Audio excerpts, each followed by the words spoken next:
Yenshe Kasiabwana say ewo Asante Mantemo. Ore wedi mfrishia aduanan na 44 years na waye sofo da asafa wo friend Jehovah Nissi asafo eno ewo ejiso ewo Asante Mantemo na baby potin a wote de no ye santase anyinam eno so wo sa mantam kroye mu na eneda ukwade ya ahomache womo a wone won etifie no ani ba wo ho so no na chese nipa bonfo bi ekum no a eno nti womo a wone won tifie no so ehu ato won so pa.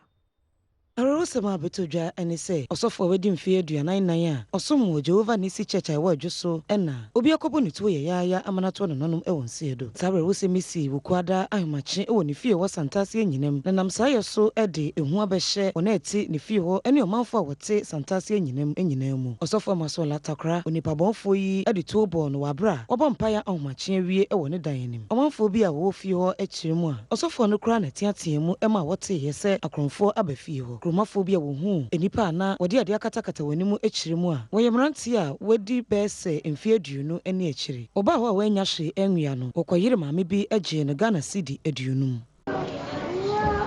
edawa no mache be chuokro ana mtse akonfo what yatem ta akonfo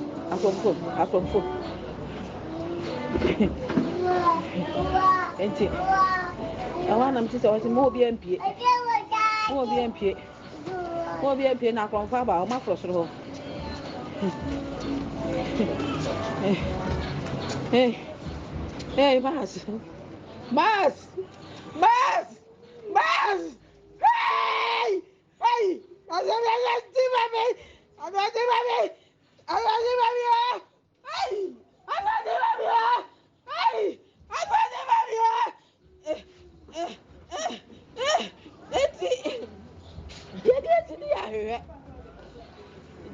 Asante Omo ni sister ba ko extra ge wosoro omo wie ya no mu de mika ni ansa pan na me mu obedu pan ete pan na no te kwasi a shoot no te na obowra bedu ho de na born say ebie no say invest ka ba na sikaba be fama no sikaba no bro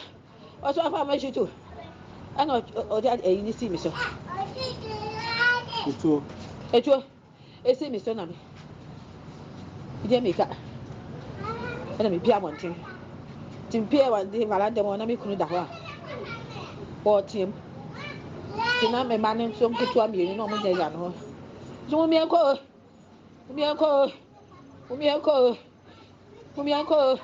na de me ka na etu